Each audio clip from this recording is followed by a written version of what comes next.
Hello student, A1 study गुरु में आपका स्वागत है। A1 tuition centre Bariyarpur Sitamarhi, Bihar board class 9th भारतीय भवन। आज एक्सरसाइज 14 का सॉल्यूशन बताने जा रहा है। यानी जो सॉल्यूशन बताएंगे, जो बेसिक था हम बता चुके हैं, फार्मूला के आधार पर कैसे कैसे यूज होता है। इसमें हम सॉल्यूशन बताएंगे कि इसका क्वेश्चन कैसे कैसे आया है क्वेश्चन में। इसमें यानी 14 पॉइंट में 14वां चैप्टर में कौन कौन से क्वेश्चन आया हुआ है, उस क्वेश्चन का सॉल्यूशन हम करते जाएंगे। ठीक है, चलिए इसमें कुछ फार्मूला का भी हम बता दिए। पहले फार्मूला हम बताए हुए बेसिक में, दोबारा देख लीजिए। फार्मूला घन का भुजा यदि ए होगा तो फार्मूला क्या होगा, घन का विकर्ण हो जाएगा √3a, घन के आधार के विकर्ण बराबर √2a हो जाएगा, घन का वक्र या पार्श्व पृष्ठीय क्षेत्रफल हो जाएगा 4a², घन के कुल या पूर्ण पृष्ठीय क्षेत्रफल हो जाएगा 6a², जबकि घन के आधार का क्षेत्रफल हो जाएगा a², घन के आधार का परिमाप हो जाएगा 4a, घन का आयतन हो जाएगा a³।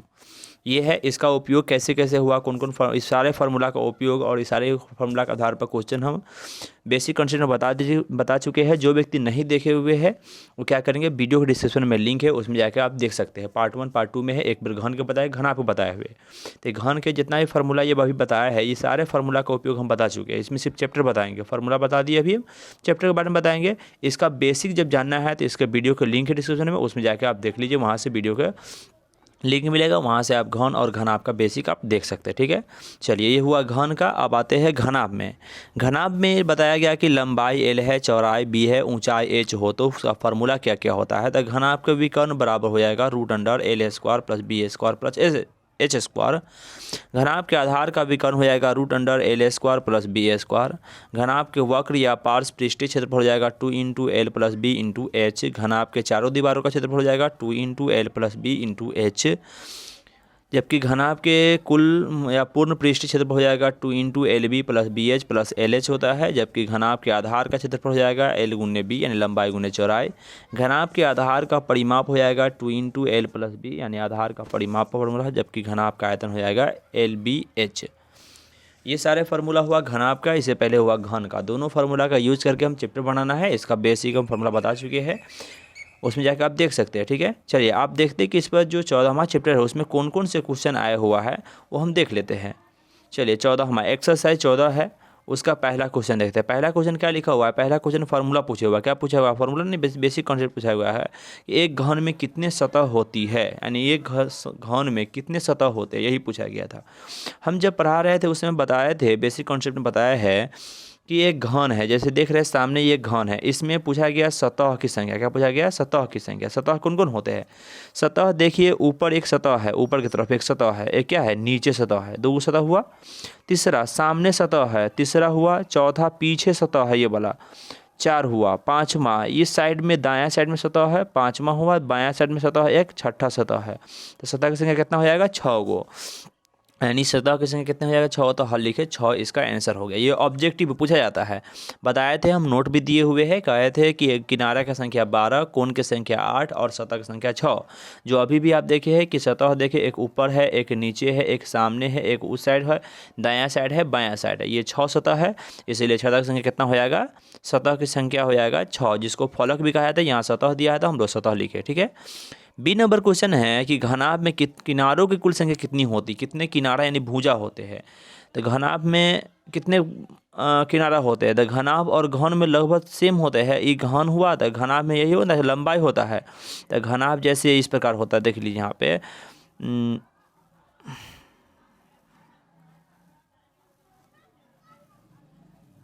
ये घनाभ हुआ। घनाभ में कितने किनारे होंगे, तो घनाभ में भी 12 किनारे होते हैं। कौन कौन, 1 2 3 4 लंबाई होते हैं, 4 चौड़ाई, नीचे ऊपर, फिर इस साइड में नीचे, इस साइड में ऊपर, 4 चौड़ाई होता है। जबकि ऊंचाई जो खा है वो 1 2, यहाँ पर 3, यहाँ पर 4। तो घनाभ में कितने किनारा होते हैं, 4 होते हैं। तो किनारा और सतह घन और घनाभ में लगभग बराबर होता है, किनारा सतह और कोण। तो घन या घनाभ में किनारा अगर पूछा जाए कितने किनारा होते हैं, तो किनारा कितना हो जाएगा, 12। कितना हो जाएगा, 12। पूछा जाए कि किनारा कितना होता है तो हो जाएगा 12। जबकि कोण कितना हो जाएगा, कोण की संख्या जो होता है वो हो जाता है आपको 8। कोण से कितना हो जाएगा, 8। जबकि पूछा जाएगा कि सतह कितने होते हैं, सतह हो जाएगा 6। घन और घनाभ के लिए दोनों के लिए कॉमन है, दोनों के लिए कॉमन होएगा, दोनों के लिए सवाल बना सकते हैं आराम से, कोई दिक्कत नहीं है। चलिए यहाँ देखते हैं 2 नंबर सवाल में है रिक्त स्थानों को पूर्ति करे ताकि कथन सत्य हो सके। क्या हो जाए? ताकि कथन सत्य हो सके। ए नंबर सवाल में है किसी घनाभ की लंबाई 2l, चौड़ाई b और ऊंचाई बराबर h हो, बराबर दिया हुआ है। लंबाई 2l होगा, चौड़ाई b के बराबर होगा, ऊंचाई क्या होगा? h के बराबर। किसके बराबर होगा? h के बराबर होगा। और कह रहा है आयतन भी होगा। आयतन क्या होगा? भी हो। तो 1 नंबर में भी बराबर, भी का मतलब हुआ आयतन बराबर क्या होगा? तब भी बराबर डॉट पूछा गया कि भी किसके बराबर होगा।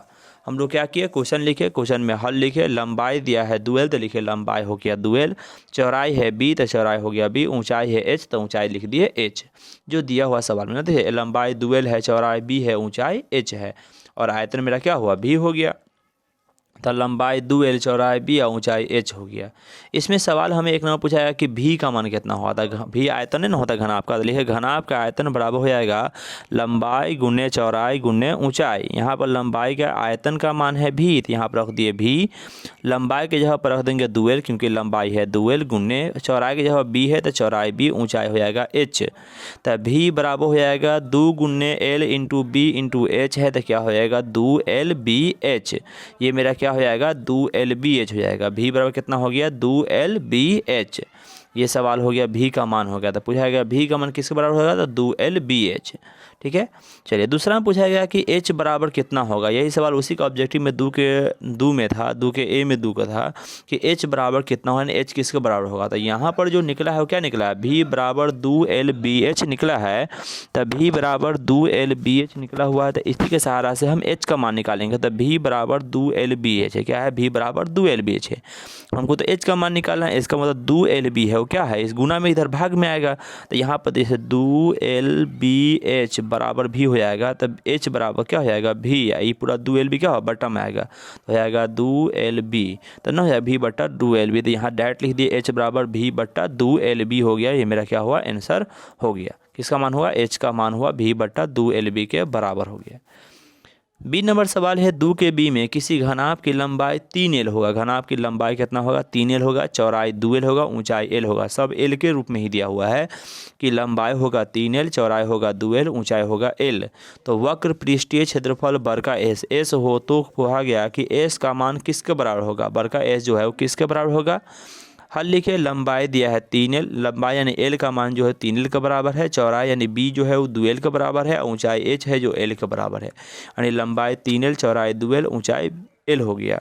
घनाभ के कुल पृष्ठीय क्षेत्रफल का फॉर्मूला हो जाता है 2 इंटू कोष्ठ में LB plus BH plus LH, LB plus BH plus LH। मान रखेंगे पूर्ण पृष्ठीय क्षेत्रफल को हम लोग लिखते हैं कैपिटल S, तो कैपिटल S लिख दिया बराबर 2 इंटू LB है तो L की जगह पर 3L, B की जगह पर 2L, तो 3 गुने 2L कर दिए प्लस के प्लस। BH है तो B की जगह पर 2L गुने H की जगह पर L हो जाएगा प्लस। LH है तो L की जगह पर 3L और H की जगह पर L हो जाएगा। अब ये S रह गया, बराबर का बराबर दिए, 2 यहाँ रह गया है, गुना करेंगे। अब 3L गुने 2L करेंगे तो 3 दूना 6 और 2 को L मिलेगा तो L स्क्वायर, तो क्या हो गया? 6L स्क्वायर हो गया। प्लस के प्लस दिए। अब 2L गुने L की तो 2 के लिए 2 और L गुने L की तो L स्क्वायर, तो कितना हो गया? 2L स्क्वायर हो गया। 3L गुने L करेंगे तो क्या होगा? 3 के 3 और L गुने L करेंगे तो 3L स्क्वायर, तो क्या हो गया? 6L square plus 2L square plus 3L square. सबको जोड़ेंगे तो 6 गो L स्क्वायर, 2 गो L स्क्वायर, 3 गो L स्क्वायर, सब हुआ 11L स्क्वायर। तो हो गया मेरा 2 गुने 11L स्क्वायर। यानी कैपिटल S बराबर हो गया 11 दूना 22 L स्क्वायर। L स्क्वायर तो S बराबर हो जाएगा 22L स्क्वायर। इसका मतलब S किसके बराबर हो जाएगा? 22L स्क्वायर के बराबर हो जाएगा। यही मेरा क्या हुआ? आंसर हो गया। चलिए आगे देखते हैं। 3 नंबर सवाल में है किसी घनाभ के किनारे की लंबाई दी हुई, यानी किनारे का लंबाई नीचे सवाल में अलग से दिया गया है। उनके मतलब जो 2 3 को सवाल दिया है उनमें से A में कह रहा है कुल पृष्ठीय क्षेत्रफल तथा B में आयतन ज्ञात करना। 2 को मान ज्ञात करना है, सब में कौन कौन ज्ञात करना है? कुल पृष्ठीय क्षेत्रफल ज्ञात करना है और आयतन ज्ञात करना है। यहाँ पर जो दिया हुआ है 1 नंबर सवाल में दिया हुआ था 10 मीटर, 5 मीटर और 6 मीटर लंबाई चौड़ाई ऊंचाई है। यानी घनाभ के किनारे में लंबाई चौड़ाई ऊंचाई के रूप में होता है। तो एगो है 10 मीटर, एगो 5 मीटर, एगो 6 मीटर। इसका मतलब लंबाई है 10 मीटर, चौड़ाई है 5 मीटर, ऊंचाई है 6 मीटर। लिखिए हल। घनाभ में लिख दिए L बराबर 10 मीटर, B बराबर 5 मीटर, H बराबर 6 मीटर। तो LBH हमें मालूम हो गया, तो क्या करेंगे? अब ए नंबर के मुताबिक कुल पृष्ठीय क्षेत्रफल निकालना है, दो को मान निकालना है हर सवाल में। तो ये सवाल में हमें लंबाई चौड़ाई ऊंचाई मालूम हो गया, तो दोनों मान निकालेंगे, कुल पृष्ठीय क्षेत्रफल और आयतन निकालेंगे। तो बारी बारी से निकालेंगे। हमें एल भी मालूम हो गया, बी भी मालूम है, एच भी मालूम है, तो क्या करेंगे, लिखे ए नंबर में घनाभ का कुल पृष्ठीय क्षेत्रफल। घनाभ क्या लिखे, घनाभ का कुल पृष्ठीय क्षेत्रफल क्या होता है, 2 into L B plus B H plus L H. मान रखेंगे 2 इंटू एल बी, एल की जगह पर 10 है, बी की जगह 5 है, तो क्या होगा 10 गुने 5 हो गया, प्लस बी एच, तो बी की जगह पर 5 है, एच की जगह पर 6 है, तो 5 गुने 6 कर दिए, प्लस एल एच, एल की जगह पर 10 है, एच की जगह पर 6 है, तो 10 गुने 6 कर दिए। यहाँ तक कर दिए, दूर रहने दिए, बाहर में 10 गुने 5 के तो कितना हो गया 50 हो गया, 5 गुने 6 के तो हो गया 30, जबकि यहाँ 10 गुने 6 के तो हो गया 60। यहाँ पर 2 गुने रहने दिए, 50 और 30 हो गया आपको 80, 80 और 60 हो जाएगा 140, तो 2 गुने 140 किए है तो कितना आ गया 280 मीटर में है, तो मीटर स्क्वायर, क्योंकि क्षेत्रफल मीटर स्क्वायर में होता है, इसका मतलब क्षेत्रफल कितना हो गया 280 मीटर स्क्वायर हो गया। ठीक है, यहाँ तक है। चलिए यहाँ तक हो गया। अब पृष्ठीय क्षेत्रफल निकल गया था, अब पृष्ठीय क्षेत्रफल निकल गया था, अब कह रहा है दूसरा में कहा गया घनाभ का आयतन निकालने के लिए, बी में लिखे घनाभ का आयतन। घनाभ का आयतन का फॉर्मूला होता है एल बी एच, यानी लंबाई गुने चौड़ाई गुने ऊंचाई। लंबाई 10 है, चौड़ाई 5 है, ऊंचाई 6 है, तो क्या किए 10 गुने 5 गुने 6 किए, 10 × 50 गुने 6 किए तो 300, और 300 मेरा आयतन है, आयतन का यूनिट मीटर क्यूब होता है, तो क्या हो गया 300 मीटर क्यूब हो गया। मेरा क्या हुआ फाइनल आंसर हो गया किसका, आयतन का। तो दोनों निकल गया, क्षेत्रफल निकला 280 मीटर स्क्वायर, आयतन निकला 300 मीटर क्यूब। ये मेरा क्या हुआ फाइनल आंसर हो गया किसका, 3 का पहला का।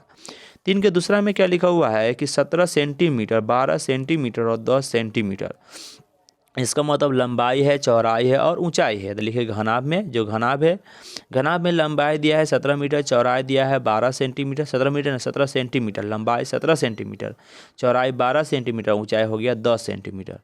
अब क्या किए, घनाभ का कुल पृष्ठीय क्षेत्रफल निकाले। क्षेत्रफल क्या हो जाएगा 2 इंटू लंबाई L B plus B H plus L H, यानी 2 इंटू लंबाई गुने चौड़ाई होता है, तो जो एल बी होता है 2 into L B plus B H plus L H. मान रखेंगे, 2 रह गया यहाँ पर एल बी, एल की जगह पर 17, बी की जगह पर 12, तो 17 गुने 12 कर दिए, प्लस के प्लस बी एच, बी की जगह 12, एच की जगह पर 10, तो हो गया 12 गुने 10, प्लस के प्लस दिए यहाँ पे। अब है एल एच, एल की जगह पर 17 और एच की जगह पर 10, तो 17 गुने 10 कर दिए। मान रहेंगे, 2 बाहर में रहने दिए, कोष्ट दिए, 17 गुने 12 किए तो आया है 204, 12 गुने 10 किए तो आया 120, जबकि 17 गुने 10 किए तो आया 170। अब गुना कर देंगे, जोड़ेंगे तो 2 रह गया बाहर में, कोष्ट के अंदर 204, 120, 170 जोड़े तो आया है 494। कितना है 494, जोड़ के देख लीजिए, 204 है, 120 है और 170 है। जब जोड़े हैं तो 4004 हो जाएगा यहाँ पे, और 2 7 9 हो जाएगा। अब यहाँ पे 2 1 3 1 4 हो जाएगा, 494 आता है। 494 आया, 2 गुने 494 किया, अब 4 में 2 से गुना कर दिया तो आया मेरा 988। गुना कर लीजिए, 900 कितना है 494 है, 494 2 चौका हो गया 8, 2 नमा 18 का 1, 2 चौका 8 1 9, 988 हो गया। इसका तो 988 सेंटीमीटर स्क्वायर मेरा क्या हुआ, घनाभ का कुल पृष्ठीय क्षेत्रफल हो गया। 988 सेंटीमीटर स्क्वायर मेरा क्या हुआ, घनाभ का कुल पृष्ठीय क्षेत्रफल हो गया। और सेंटीमीटर में था इसलिए सेंटीमीटर, क्षेत्रफल का स्क्वायर होता है इसलिए सेंटीमीटर स्क्वायर होगा। घनाभ का आयतन निकालेंगे। घनाभ का आयतन का फॉर्मूला होता है एल बी एच, मतलब लंबाई गुने चौड़ाई गुने ऊंचाई। लंबाई मेरा कितना है 17 है, चौड़ाई मेरा 12 है, ऊंचाई मेरा 10 है। तो क्या किए, लंबाई गुने चौड़ाई गुने ऊंचाई कर दिए। अब क्या किए, लंबाई मेरा 17 है, तो 17 गुने 12 गुने 10 किए, सब गुना किए तो आया है 2040, यानी 2040 आया है। ये मेरा क्या हुआ 2040 आयतन हुआ। आयतन सेंटीमीटर में था तो सेंटीमीटर लिखे, लेकिन आयतन का पावर 3 होता है तो सेंटीमीटर क्यूब कर दिए। मेरा क्या हुआ फाइनल आंसर हो गया। चौथा नंबर सवाल है, यदि किसी घन का प्रत्येक किनारा 10 सेमी, घनाभ नहीं बल्कि घन है, तो घन के प्रत्येक किनारा 10 सेमी हो तो ए नंबर में कुल पृष्ठीय क्षेत्रफल तथा आयतन ज्ञात करें। क्या ज्ञात करें, कुल पृष्ठीय क्षेत्रफल तथा आयतन ज्ञात करें। हल, घन में क्या दिया है, किनारा दिया हुआ। और किनारा या भुजा जो होता है वो एक ही होता है, ये पहले हम बता चुके हैं, किनारा या भुजा एक ही होता है। किनारा जो होता है भुजा के बराबर होता है, उसी को हम लोग ए मानते हैं। ए बराबर कितना है, किनारा 10 सेमी है, इसका मतलब ए का मान कितना हो गया 10 सेमी। पहला नंबर पूछा गया कुल पृष्ठीय क्षेत्रफल, दूसरा में आयतन। तो ए नंबर में लिखे घन का कुल पृष्ठीय क्षेत्रफल का फॉर्मूला होता है 6a²। तो 6 गुण्य a², ए का मान 10 है तो 10 के स्क्वायर के, 6 गुण्य 10 के स्क्वायर के, 6 गुण्य 10 के स्क्वायर हो जाएगा 100, 6 गुण्य 100 के तो 600 सेंटीमीटर स्क्वायर। ये मेरा क्या हुआ, कुल पृष्ठीय क्षेत्रफल हो गया। दूसरा है घन का आयतन। घन का आयतन हो गया AQ का मतलब हुआ कि 10 है ए का मान, तो 10 के क्यू हो गया, 10 के क्यू हो गया तो 10 गुने 10 गुने 10 करेंगे 1000 हो जाएगा, सेंटीमीटर में था सेंटीमीटर क्यू हो गया। क्लियर है। अगर फार्मूला याद नहीं तो हम अभी थोड़ा पहले बताया है, सेशन के शुरुआत में फार्मूला लिखा हुआ है, उसका स्क्रीनशॉट कर लीजिए, याद कर लीजिए, आपको पूरा फार्मूला याद रहेगा तो चैप्टर बनाने में सुविधा होगा। ठीक है, यानी यह आ गया 100 सेंटीमीटर क्यूब। मेरा 4 का आंसर पूरा क्लियर है। पाँचवा क्या है, पाँचवा का ए में दिया हुआ है हमको,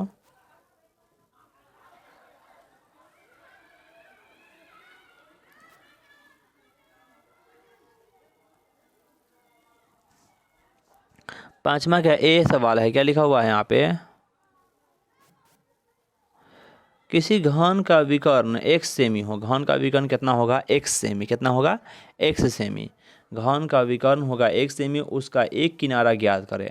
घन का विकर्ण हमको दे दिया है, करा एक किनारा, किनारा मतलब भुजा ज्ञात करना है।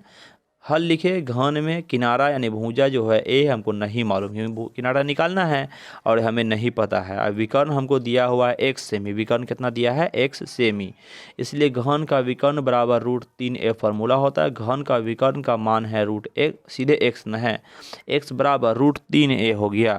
तो x बराबर √3a, चाहे √3a बराबर x वही ना होगा। तो a का मान हमको निकालना है, तो a बराबर √3 गुना में तो भाग में जाएगा, तो हो जाएगा x/√3। तो a का मान कितना हो गया, x/√3 हो गया। ये मेरा किसका मान हो गया, a का मान यानी किनारा का मान हो गया। बी नंबर में क्या कर रहा है, किसी घन के किनारे एवं विकर्ण की लंबाइयों का अनुपात क्या है। कह रहा है किसी घन के एक किनारे एवं विकर्ण की लंबाइयों का अनुपात क्या है। तो घन के किनारा का और विकर्ण का दोनों का अनुपात पूछा गया। हमें किनारा और विकर्ण मालूम हो जाएगा, दोनों का अनुपात निकालने के लिए निकाल देंगे अपना। लिखे घन में किनारा यानी भुजा जो होता है वो ए होता है। क्या होता है, किनारा। किसी भी घन का किनारा को हम क्या मानते हैं, ए मानते हैं, या कुछ भी मान सकते हैं, यहाँ पर अलग मान सकते हैं, हम लोग ए मान के चलते थे, ए ही मान लिए कि किनारा जो होता है वो ए होता है। घन का विकर्ण का फॉर्मूला क्या होता है, √3a होता है। कितना होता है, √3a, यानी किनारा हो गया ए और विकर्ण हो गया √3a, और हमको इस दोनों का अनुपात चाहिए। तो प्रश्न से कहा गया अनुपात बराबर किसका अनुपात है, किनारा और विकर्ण का अनुपात। तो लिखिए किनारा अनुपात विकर्ण। किनारा ए है, विकर्ण √3a है, तो ए अनुपात √3, ए से ए खत्म हो गया, तो ए यहाँ कुछ बचा नहीं, तो एक, तो एक अनुपात इस साइड में बचा √3, तो हो गया √3, तो एक अनुपात √3 हो गया। और ये ऑप्शन में दिया हुआ है, तो ऑप्शन नंबर दूसरा इसका होगा, जो क्या हो इसका फाइनल आंसर होगा। यानी किताब में ये सवाल ऑप्शन में दिया हुआ है कि एक नंबर में कि 1:2, 2 नंबर में दिया हुआ 1:√3, ऐसे कुछ करके दिया हुआ है, हम बना दिया। क्या हो गया कि ऑप्शन नंबर 2 जो है वो मेरा क्या है, इसका फाइनल आंसर हो जाएगा। किसका, इस सवाल का जो अनुपात है किनारा और विकर्ण का, क्या आ जाएगा, 1:√3 हो जाएगा। क्लियर यहाँ तक है। चलिए आगे देखते हैं। छठा नंबर सवाल है कि एक 2 मीटर लंबी भुजा वाले घन से 1 मीटर लंबी भुजा का घन काट लिया गया। यानी एक 2 मीटर लंबी भुजा का है घन, एगो घन है जिसका लंबाई कितना है, भुजा कितना है, 2 मीटर है। कह रहा है उसमें से एगो घन काटा गया जिसका भुजा की लंबाई कितना होगा, 1 मीटर काट लिया गया। तो घन का शेष आयतन बताए, घन में शेष आयतन कितना बच गया है ये आपको बताना है। अब हल लिखे पहले घन में, क्योंकि 2 घन है, एक 2 मीटर लंबी भुजा वाला, एक मीटर लंबी भुजा वाला। लिखे पहले घन में क्या दिया हुआ है, भुजा यानी ए जो है वो 2 मीटर, ए कितना है, 2 मीटर है। तो घन का आयतन हो जाएगा ए क्यू, यानी भुजा क्यू, तो 2 के क्यू किए तो 8 मीटर क्यू आ, कितना आ गया, 8 मीटर क्यू आ गया। दूसरे घन में आए, भुजा दिया हुआ 1 मीटर, तो भुजा लिखे 1 मीटर, घन का आयतन हो जाएगा ए क्यू, यानी 1 के क्यू 1 मीटर क्यू हो गया। तो पहले घन का आयतन हो जाएगा 8 मीटर क्यू, ए का होगा 1 मीटर क्यू। अब कह रहा है कि पहले का में दूसरा को काट लिए। काटने का मतलब मैथ की भाषा में काटने का मतलब होता है घटाना। क्या होता है, काटने का मतलब घटाना। तो घटाना होता है, तो यहाँ घटाएंगे, घटाने के लिए माइनस करेंगे, हटाएंगे, बड़का में छोटा घटाएंगे। तो पहले 8 था, उसमें से 1 काट लेगा तो कितना बचेगा, 7 ना बचेगा। था प्रश्न से घन का शेष आयतन जो बचा हुआ है वो कितना बचेगा, पहले घन का आयतन माइनस दूसरे घन का आयतन, पहले घन का आयतन माइनस दूसरे घन का आयतन। पहले घन का आयतन है 8 मीटर क्यू है, माइनस 1 मीटर क्यू किया, 8 में से 1 गया तो हो गया 7 मीटर क्यू, जो ऑप्शन नंबर 3 में मेरा क्या हुआ, फाइनल आंसर हो गया। ठीक है, चलिए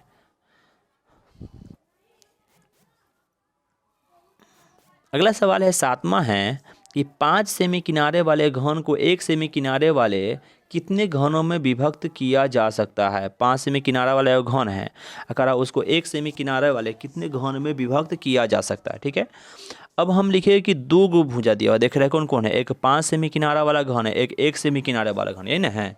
5 सेमी किनारा वाला घन है, 1 सेमी किनारा वाला घन है। पूछा गया कितने घन में विभक्त किया जा सकते हैं। जब भी अनुपात या विभक्त करना हो और बांटना हो तो इसमें आयतन निकालते हैं। तो दो घन है, कौन कौन है, एगो 5 सेमी किनारा वाला, एगो 1 सेमी किनारा वाला। सेम कंडीशन लिखिए हल। पहले घन में क्या लिखे, पहले घन में भुजा हो जाएगा ए जो 5 सेमी हो जाएगा, तो घन का आयतन हो जाएगा ए क्यू, यानी 5 क्यू हो गया, 125 सेंटीमीटर क्यू आ गया। क्या हुआ, पहले घन का आयतन निकला। दूसरे घन में दूसरा वाला घन है उसका भुजा कितना है, 1 सेंटीमीटर। कितना है भुजा, 1 सेंटीमीटर। तो घन का आयतन हो जाएगा ए क्यू यानी 1 के क्यू हो जाएगा 1 सेंटीमीटर क्यू हो जाएगा। तो घन का आयतन मेरा हो गया 1 सेंटीमीटर क्यू। अब पहले का था 125 को बांटना है 1 सेंटीमीटर क्यू में, कै गो बनेगा, यानी 125 सेंटीमीटर क्यू वाला पहले का घन है। हम जो नया बना रहे हो 1 सेंटीमीटर क्यू वाला बना रहे थे। अब बताइए 125 सेंटीमीटर क्यू आयतन है, 1 सेंटीमीटर वाला हम उसमें से लेना है तो क्या को ले सकते हैं, 125 नहीं ले सकते हैं। इसका मतलब बड़का में छोटका हमेशा भाग देते थे। लिखे प्रश्न से घनों की संख्या, बड़का आयतन 125 से छोटका 1 है, 125/1 है 125 घन, यानी 125 सेंटीमीटर क्यू घन से 1 सेंटीमीटर क्यूब वाला घन क्या बनेगा, 125 को घन बनेगा, तब ना हो जाएगा 125 है। जो ऑप्शन नंबर 5 में है, जो इसका क्या हुआ फाइनल आंसर हो जाएगा। ठीक है, क्लियर है तो लाइक करते जाइए।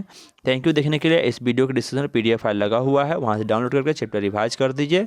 अभी तक जो व्यक्ति सब्सक्राइब नहीं किया सब्सक्राइब कर दीजिए। यदि आपको अच्छा लग रहा है तो अपने साथी में शेयर भी कर दीजिए ताकि उनका प्रॉब्लम सॉल्व हो जाए। जो व्यक्ति इस फार्मूला में दिक्कत हो रहा है या बेसिक नहीं क्लियर है तो इसके लिंक में हम बेसिक का लिंक दे दिए है, जो हम पहले पढ़ा चुके हैं इससे पहले। उसका लिंक आपको डिस्क्रिप्शन में मिल जाएगा, वहाँ से आप क्या कीजिएगा, लिंक पर क्लिक करके आप पहले बेसिक पढ़ लीजिए। बेसिक पढ़ लीजिएगा तो थोड़ा समझने में सुविधा होता है, ताकि ये पता चल जाए कि किस फार्मूला का उपयोग कहाँ पर करेंगे और किस प्रकार से क्वेश्चन पूछा जाता है। इस तरह से आपको चैप्टर बनाने में सुविधा होगा। चलिए, जब तक के लिए बाय।